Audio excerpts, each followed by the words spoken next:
Oh, that's okay. Okay. Strawberry cake, yes. All right, here we go. I have to do my obligatory intro speech every year.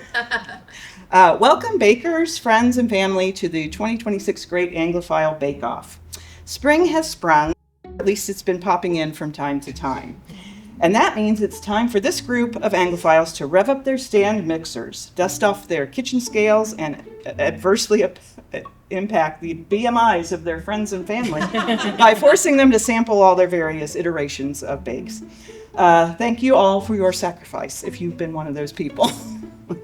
On this, our 11th year of the Bake Off, we have 5 contestants who've taken on the challenge to bringing something delicious and memorable to the party. To be precise, we're talking about a tea party. That's what they were asked. So, and if being a good baker wasn't enough, they've also been asked to pair their creation with a variety of tea that complements the bake, and they have to brew it here on the spot, which we've never done before. So this is a new fun thing. So, you know what the perks are doing this? Taste all of this. That was my reward. I could take all the stuff I didn't make. As well, I always thought, like, if I would lose everything and have to just live in a trailer or whatever, as long as I had my tea and some desserts, I would feel rich. Everybody should come to these. You know, we have a lot of fun. We do this once a year, and we put a lot of heart and soul and work into it. So I know that it's, not everybody's cup of tea, pun intended, to come here on a Saturday, but you get some free treats and some good company. I'll have a chip. Have you gotten any inspiration for your own home cooking? Yeah, Paul Hollywood. You're nodding your head. Paul Hollywood. He is my favorite baker chef of all time. I have more recipes that I've made from him. His was for Christmas for the Anglophiles, I made mince pies, the little mini pies that were his recipes. They weren't judging, but they liked it. So best of luck to all of you. I'm sure you'll all bring wonderful things to the Gingham altar. Finally, our judging team this year, we have a trio with some noteworthy expertise and credentials. First of all, we have Paula Otter. She's our first 3-time star baker. She won for her tarts, scones, and a trifle fit for a queen.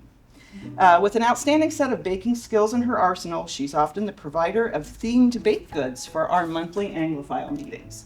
Paula delights others with her seemingly effortless confections, but there's a lot of hard work behind her beautiful bakes. Thank you.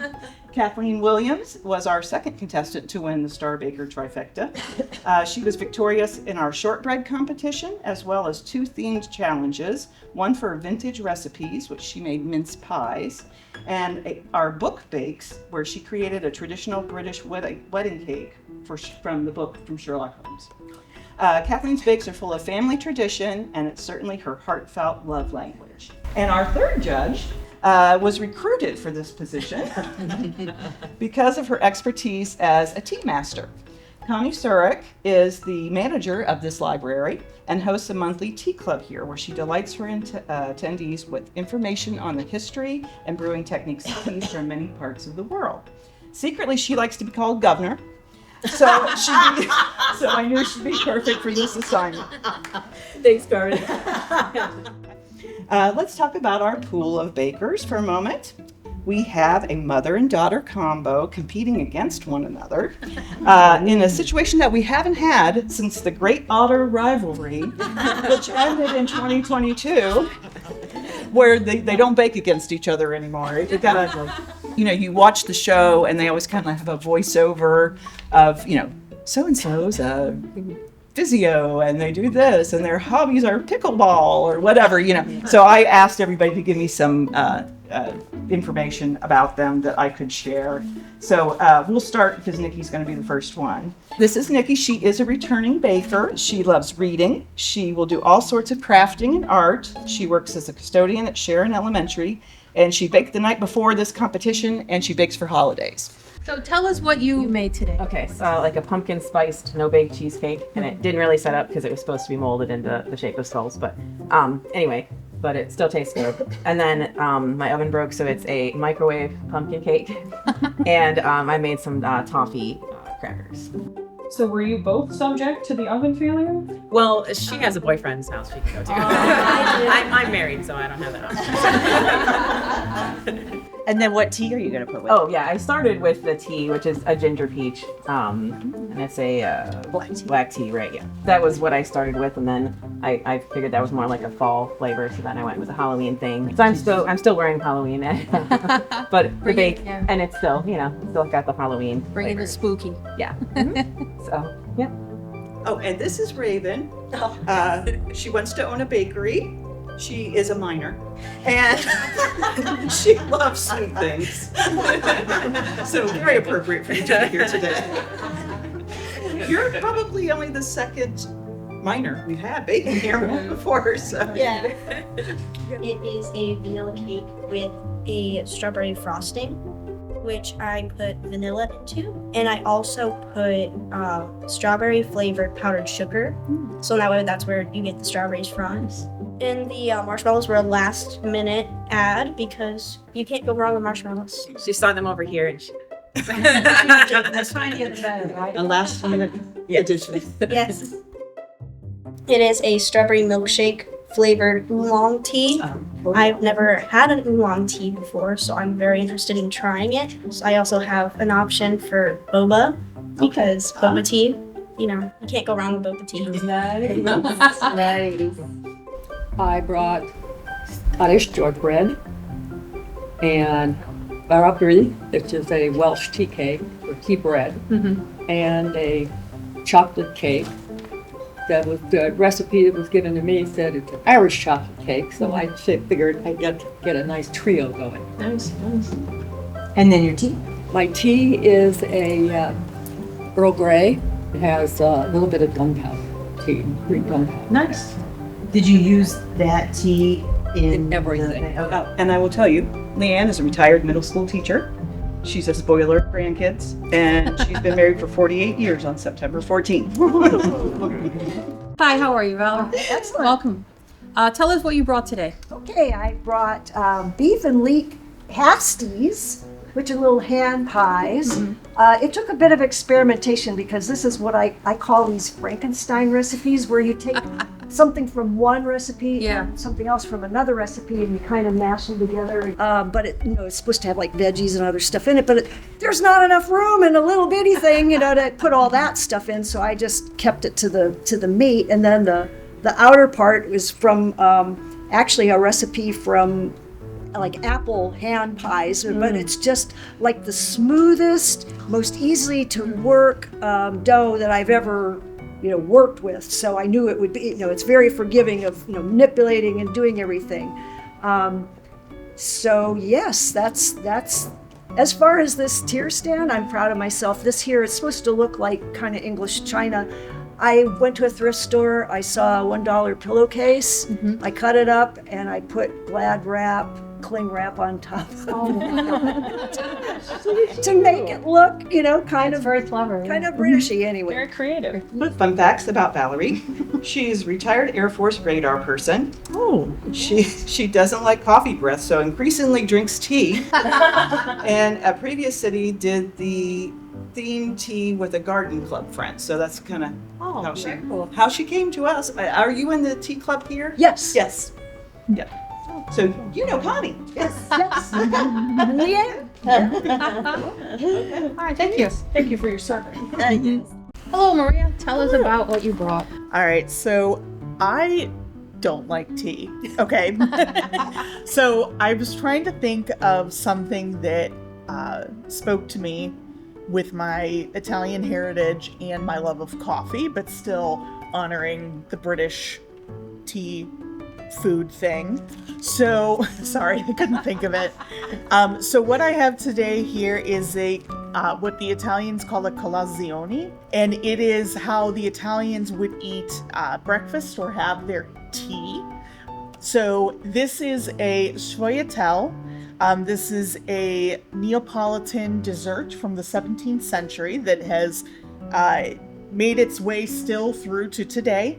It is layers of a very thinly stretched dough that's made with honey and and lard, of course, and you stretch it, roll it into the rolled cake, the jelly roll cakes. You roll it like that, and then you slice it and you form them into little seashells. And then the filling is a mixture of orange, lemon, cinnamon, and vanilla bean. And you make like a semolina porridge with it. So it's like a thick porridge. And then you whip it with eggs and ricotta cheese. And then you fill that with there, you bake them, and you cover them in powdered sugar. So, and then the tea that I chose, so I had to do a lot of research on this because I was like, what coffees or what teas taste like coffees? So I settled on a tea from a company called David's Tea Company. It's a loose leaf pu'er, I think that's how you say it, tea, pu'er tea. Okay, I definitely did not say that right. It's a pu'er tea that has little bit of coffee beans thrown in. It also contains vanilla and I think a little bit of brown sugar as well. So I wanted something that was strong and robust that mimicked an espresso. So that way you could have your coffee tea with your pastry. Thank you. Thank you. And I will tell you that Maria works for insurance at State Farm. She leads historical tours at Riverside Cemetery, and she has 2 fur children, her 2 cats, the big fatty and the nose.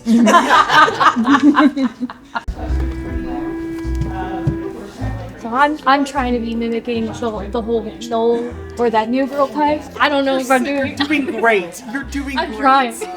You're doing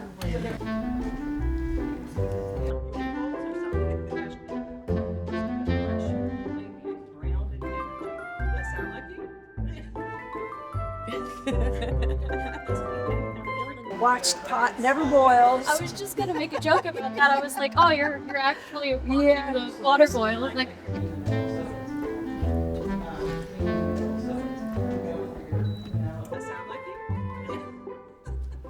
They're filming me. Oh no. They're filming me Eating your own cake? eating my own cake. Yes. Green iced tea actually. Eat. Bake. Find a recipe you like and just bake. The more you do it, the better you get. I don't say anything about your BMI, but you'll be happy. Don't be discouraged when it doesn't work out the first time. If you're trying something new, it's okay. Like, at the end of the day, as long as it's edible, you really didn't fail. You just, like making bread. Bread is the hardest thing to make. Bread, you need to sacrifice something before you try to do it to the bread gods because it's so difficult. But if it doesn't turn out, you can always slather a bunch of butter on it and it's still bread and it's still good. So, don't be hard on yourself. Don't be afraid, whether it's cooking or baking. Just go for it. If you follow the recipe, that's all you really need to do. Just follow the recipe step by step. Take your time. You'll be okay. And you just have to keep practicing. It's just a matter of practice. what did you like about the bakes today? Everything. All of the bakery was amazing. An Anglophile is somebody who, specifically likes English culture, but there was another librarian and I who used to work together occasionally, and we liked all the British things. So we were like, well, if we're like this, maybe there are other people that would like to come in and discuss and share stuff together. And so we started up the group 15 years ago, and we meet monthly. We do include, we talk about Scotland, Ireland, Northern Ireland, Wales, we include all of them. In fact, this past couple of months ago, we talked about the Commonwealth, which is, an extension, the countries that used to be in the British Empire and so forth.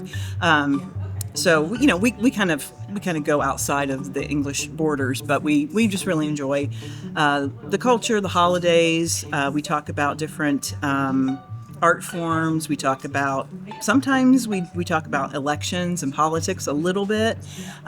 We've done like a James Bond night. We've done a Monty Python night. So there's just different things, and then we have people in the group. I usually lead the group. But sometimes somebody like Kathleen, who was one of our judges, she's also a big Shakespeare enthusiast. Oh, am I in trouble? No. Okay. Heard my name being yelled. And so she'll often do a Shakespeare-themed program for us, but it relates to pop culture, so it's very interesting. And then Maria, who sits here, she's the one who does the cemetery tours, and she has a lot of interest in the macabre. She'll do something about like the bubonic plague or the witch trials, different things like that, or cemeteries, things like that. So anytime anybody has a topic they'd like to share, but I try to do things kind of in a fun way. Trivia, we've done Jeopardy type contests, we've done Family Feud one time. Just try to do some different kinds of questioning that's fun.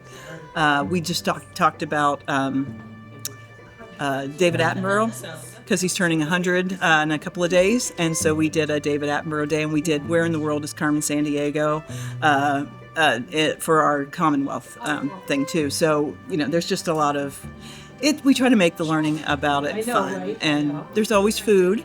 We always have tea, and somebody usually brings something to share that goes along with the theme of what we're talking about. But it's just been going on. We always do a Christmas party, a potluck Christmas party, and just whatever anybody's interested in, or some things repeat, but a lot of times we just try to come up with something new every month, which is amazing that we can do that after 15 years.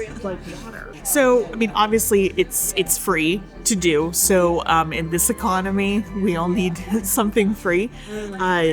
I also think that as a society, we're kind of lonely, after everything with the pandemic and just the way the world can be. It's nice to have a place where you can just meet different kinds of people and have some community, that's not related to work, that's not related to politics. It's just a fun third place where you can go. You don't have to spend any money to go, and you get to enjoy people. I always encourage anybody, whenever they move anywhere, to go to their libraries and see what groups are there. It may not be for you, but you'll find something that you'll love. And that's honestly, like when I moved to Cleveland, that was how I made the majority of my friends, was coming to the library and joining the groups. So 100%, you should do it, no matter what age. The library system is just such a treasure. I'm actually down in Medina, and I get to various library events, and they get concerts. I was just down at Wadsworth last weekend for one of the Ormaco. It was like a ragtime thing. They're going to be in Medina, I think, this weekend, but it's such a treasure.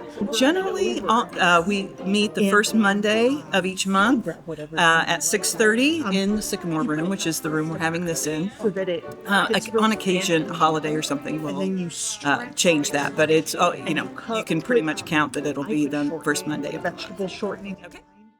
Thank you guys for your patience. I know it's a long afternoon. It takes us a long time to go through everything. And, we want to be really deliberate about our notes, provide good feedback to all of our bakers as far as, what worked, how you can grow. I can say, I'm sure Paula will agree, as a former competitor here, those notes have certainly helped me, not only in this competition, but in my overall baking. So thank you guys very much. Honestly, I think we can have a full round of applause now for everybody who baked. It was a beautiful, beautiful presentation this year. So we're just going to start and kind of chat with each of you bakers about what we liked about your bakes. All right, we're going to start with Nikki. Nikki, we always enjoy your themes. We always think that you have interesting, spooky themes. Your cheesecake was well flavored. We enjoyed the smooth texture. We also know that you had a bit of issue, so we appreciate that you were able to pivot and come up with a deconstructed version of your bake. The ginger peach tea paired really well with your bake. I think we really liked what you did. Thank you. Raven, as a first-time contestant and a newbie baker, we thought you did a really good job, especially coming up with a layered cake, which can be challenging. We enjoyed the nice inclusion of the fresh strawberries on top. That was a nice introduction, and we enjoyed your strawberry theme. The boba, I was a fan of the boba. I love the boba. That's all I was talking about when you said that. So we all love the boba. That was a really nice, lovely touch. We thought that you did a really cute cake. So thank you, and we love the hat. Leanne. We love that you did 3 small bakes that all paired very well together. And the tea, love the tea.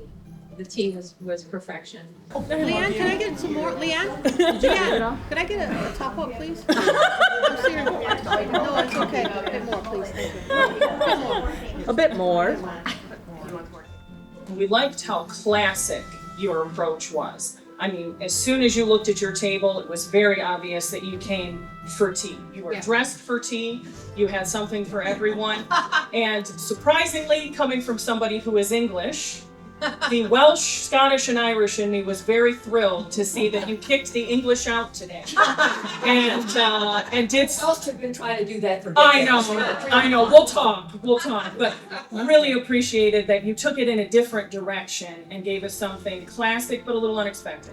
Valerie, we really enjoyed the pasties. They were very nice, even in shape, well filled, they held together well. We all agreed that we loved your idea of using fabric to create china, a china plate. So we thought that was a lovely touch. And we also liked that your tea included milk and sugar as well. You had the tea tray, so that was a nice touch. We really liked your filling. Yeah, the filling and it was nice to see something savory and a tea full of sweets. First of all, the sfogliatelle, or how are we pronouncing it? It's close enough. The lobster tails, we love them. We're familiar with how challenging that pastry is. You nail it every time. You nail it every time, seriously. And the fact that you used a tea to replicate coffee worked. They just absolutely worked. And what else do we have here?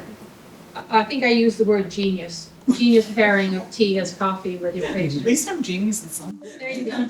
Amazing. Could be a baker. I turned to Kathleen, I'm like, this could be in a pastry shop. She's like, yeah. It was very close. It was within 2 points of who won and who came in second place. Our People's Choice winner, thank you to everybody for coming and voting and eating, is Maria. Congratulations.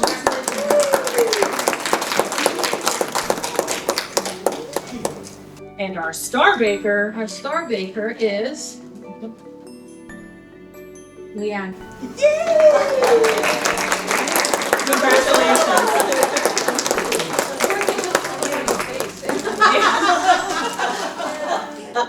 It was perfect. Oh yeah. Absolutely perfect. Yeah, pretty much. Thank you guys so much for coming.